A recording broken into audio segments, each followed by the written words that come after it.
Wow, Los Chavales. Eh bien, ça valait le coup de se lever à 3 heures du matin pour voir le Real Madrid jouer face à Salzbourg. Bon, même si c'est vrai que j'étais un peu en retard sur le match-là parce que je me suis levé un tout petit peu après 3 heures du matin, ce qui m'a pas permis d'ailleurs justement de parler de la composition d'équipe du Real Madrid comme j'ai l'habitude de le faire sur mes chaînes YouTube ou encore TikTok, donc en petit extrait. Mais sinon, on s'est quand même régalé sur ce match-là avec de très beaux buts, notamment du Real Madrid. Buenas a todos y a todas, j'espère que vous allez bien, c'est Baki Koune des Madrid. On va bien sûr parler dans cette vidéo-là du match du Real Madrid face à Salzbourg, puisque c'était le dernier justement de la phase de groupe de cette Coupe du Monde des clubs, et ça s'est plutôt très bien passé pour le Real Madrid, et on va justement en parler dans la vidéo, Los Chavales. Vamos! Eh bien voilà, très content de vous retrouver, Los Chavales. C'est vrai que c'est un peu surprenant parce que c'est assez tôt dans la journée, puisqu'il est actuellement, je crois, 5h30 du matin. Le match du Real Madrid qui s'est terminé tout simplement il y a quelques minutes. Et comme je le disais, ça s'est plutôt très bien passé puisque les Madrilènes se sont imposés 3-0 face à Salzbourg. Donc une victoire bien sûr synonyme de qualification et un bonus aussi de la première place justement de ce groupe H dans cette FIFA Club World Cup. Et un Real Madrid donc qui retrouvera bien sûr la Juventus de Turin en huitième de finale. Ce sera ce mardi à 21h. Ça, bien sûr, on se projettera là-dessus sur ce huitième de finale à travers une autre vidéo qui sera disponible donc ce week-end. Mais bien sûr, avant tout cela, il y a justement ce dernier match de la phase de groupe, donc face à Salzbourg, un Real Madrid qui aura été très performant. On a vu aussi de bien meilleures choses dans ce match-là. Je sais pas si d'ailleurs aussi le facteur météo pouvait y être pour quelque chose, même si j'avais l'impression qu'il faisait quand même très très chaud du côté des États-Unis sur ce match-là. Mais j'ai vu un Real Madrid aussi beaucoup plus tranchant, notamment dans la verticalité. Ça, pour moi, c'est le point principal aussi de cette vidéo, de ce débrief d'après-match de ce Real Madrid de Salzbourg, parce qu'évidemment, au vu de la qualité des joueurs, et ça, je l'avais déjà répété, notamment déjà dès la saison dernière qui avait débuté avec l'arrivée de Kylian Mbappé, que ce Real Madrid, son point fort, ce serait certainement justement la transition rapide vers l'avant, avec notamment des contre-attaques, une facilité aussi à trouver justement ces partenaires, ces éléments forts sur une seule passe, et ça s'est confirmé puisqu'on a vu aussi ce type d'action face à Salzbourg.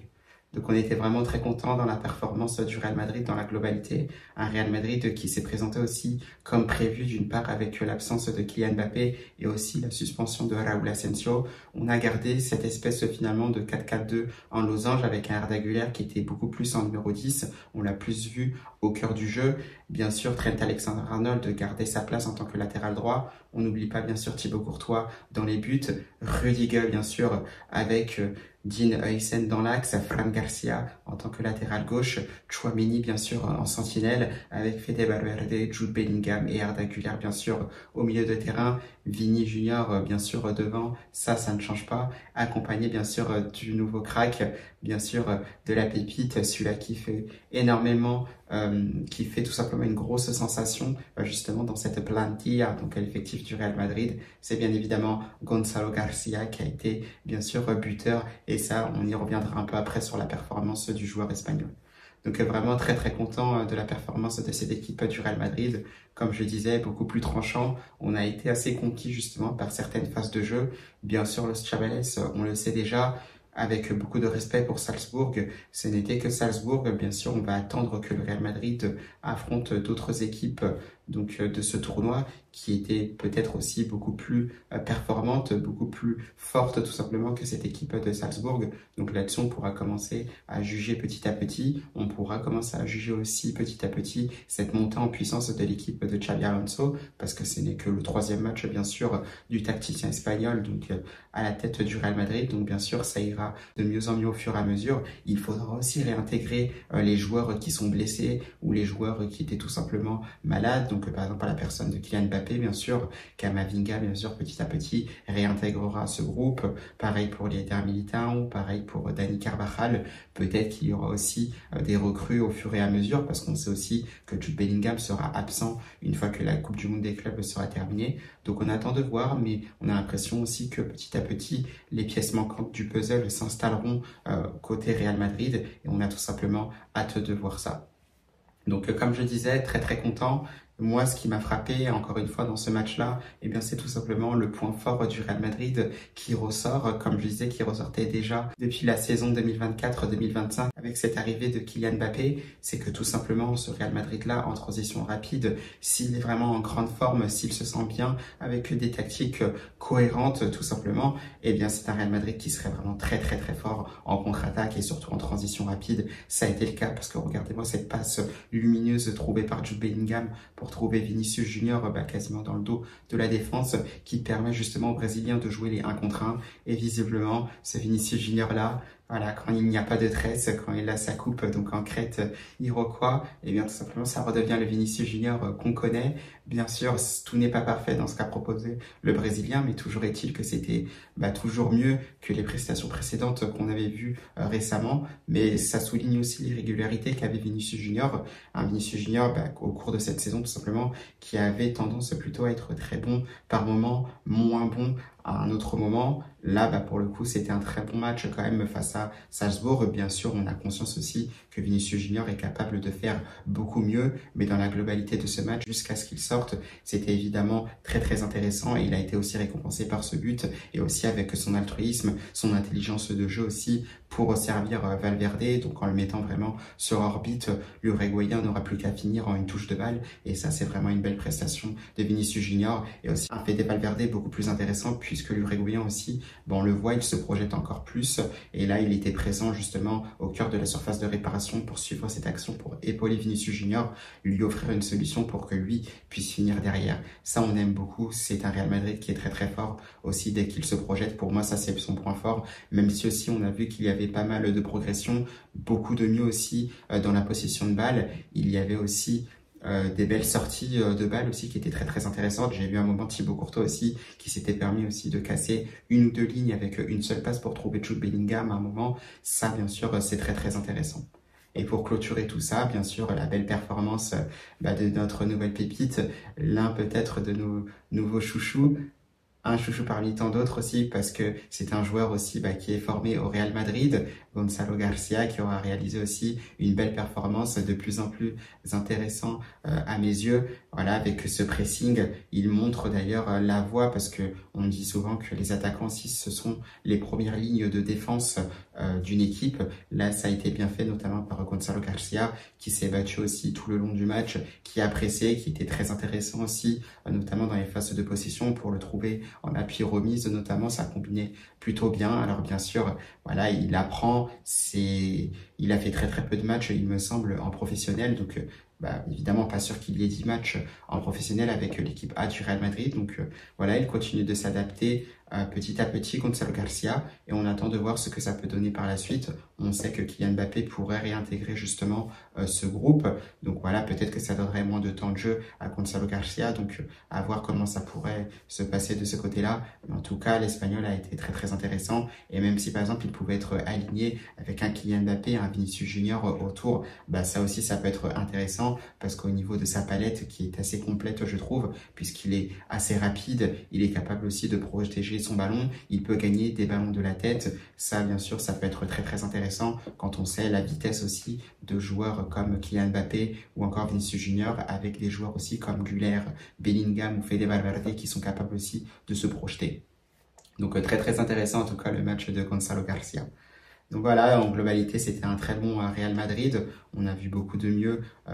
Donc en général, bien sûr, on a vu aussi un très très bon Fran Garcia. C'est vrai que par moments, on l'a vu aussi, il est beaucoup critiqué, l'Espagnol. Alors, a-t-il niveau ou pas pour jouer pour le Real Madrid, donc en étant titulaire? Ça, bien sûr, c'est une autre question. On sait que c'était que Salzbourg, justement, sur ce match-là. On peut voir ce que ça donne sur d'autres matchs, puisqu'on va commencer à affronter aussi des grosses équipes, à commencer par la Juventus de Turin dès les huitièmes de finale, donc qui seront ce mardi à 21h. Mais dans tous les cas, c'est vrai que quand c'est une équipe aussi qui se sent beaucoup mieux, eh bien ça s'en ressent aussi avec les joueurs autour. Fran Garcia, c'est vrai que c'était un peu plus difficile aussi lorsqu'il est arrivé en 2023-2024, même si le Real Madrid avait quasiment gagné tous les titres.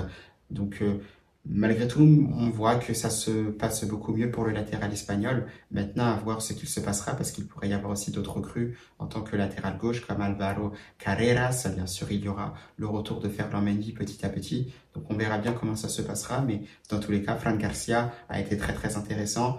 c'est vrai que par moments, il est beaucoup critiqué quand ça ne va pas. Là, quand ça va très très bien, il faut le souligner. Et justement, le latéral espagnol aura été très bon ce soir face à Salzbourg. Du moins cette nuit, parce que nous en France c'est cette nuit, mais aux États-Unis c'était ce soir. Donc voilà, très satisfait quand même de cette performance du Real Madrid. Maintenant, attention quand même au niveau défensif, c'est vrai que c'est un Real Madrid qui s'est retrouvé aussi par moments déséquilibré par cette équipe de Salzbourg.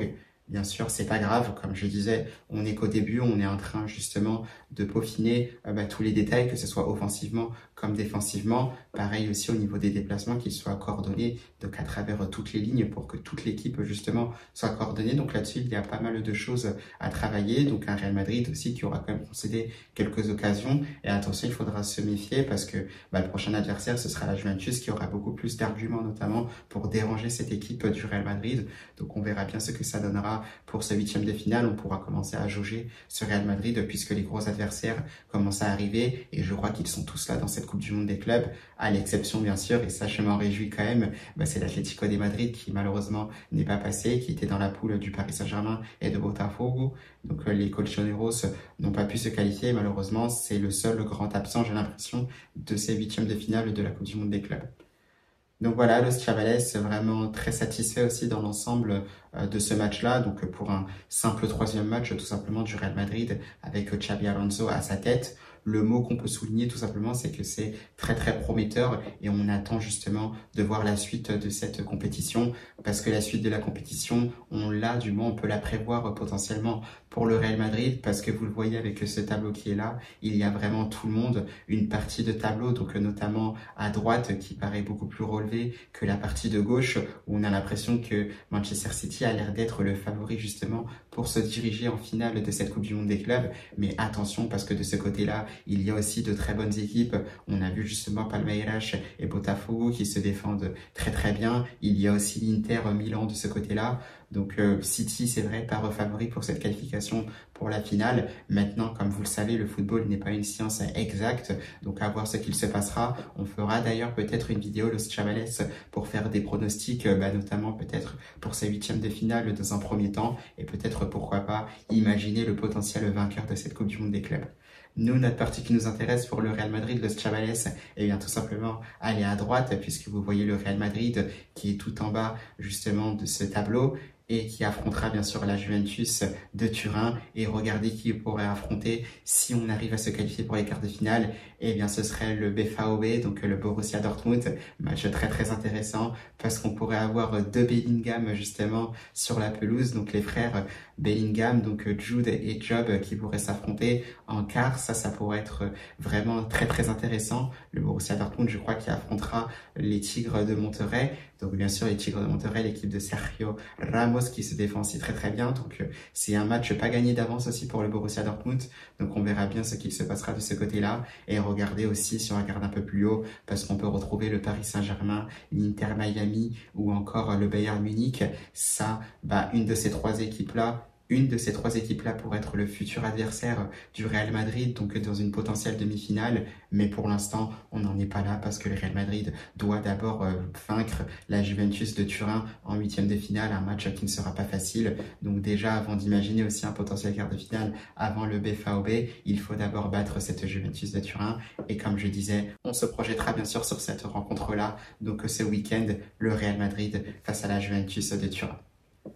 Donc voilà, Los Chavales, c'est une belle phase de groupe finalement qui se termine pour le Real Madrid. La conclusion qu'on en retient, c'est tout simplement que c'est prometteur parce que c'est vrai que c'était des débuts assez timides, donc face à Lille avec ce match nul, un match qui avait commencé difficilement aussi face à Pachuca avec une réduction à 10 qui est arrivée assez rapidement et bien sûr une très belle conclusion aussi avec cette victoire 3-0 face à Salzbourg. On attend bien sûr maintenant que cette équipe du Real Madrid continue de monter en puissance. Mais voilà, ce qui est sûr, c'est que cette équipe continue à prendre aussi en confiance. Il y aura des joueurs, comme on disait, qui réintégreront cette équipe-là petit à petit. On surveillera aussi le cas Kylian Mbappé, Los Chavales, qui a l'air de se sentir un peu mieux. Sera-t-il disponible pour le match face à la Juve en huitième de finale? Est-ce qu'il sera directement titulaire? C'est vrai que moi, j'aurais plus tendance d'abord à le faire commencer sur le banc pour qu'il commence à récupérer tranquille, pour qu'il reprenne des minutes de temps de jeu progressivement, même si j'imagine que sa présence d'un point de vue sportif comme marketing est très très importante pour le Real Madrid. bien évidemment aussi pour cette Coupe du Monde des clubs, parce qu'avoir un joueur aussi comme Kylian Mbappé dans cette compétition-là, bah, voilà, c'est tout simplement aussi très très important. Ça booste tout simplement l'intérêt de cette Coupe du Monde des clubs. On verra tout simplement quel sera justement le sort du joueur français, s'il sera d'emblée titulaire face à la Juventus ou est-ce qu'il commencera d'abord sur le banc parce que Gonzalo Garcia rend aussi entière satisfaction. Donc voilà, Chavales, eh bien je vous donne rendez-vous tout simplement ce samedi ou dimanche pour une vidéo d'avant-match pour ce Real Madrid de Juventus Turin en huitième de finale. Moi, tout simplement, je vous souhaite aussi une belle journée de vendredi parce qu'actuellement, à l'heure où je vous parle, il doit être que 5h45 ou 6h du matin. Donc, bien sûr, je vous souhaite une belle journée, un très beau week-end aussi en perspective et surtout à la Madrid.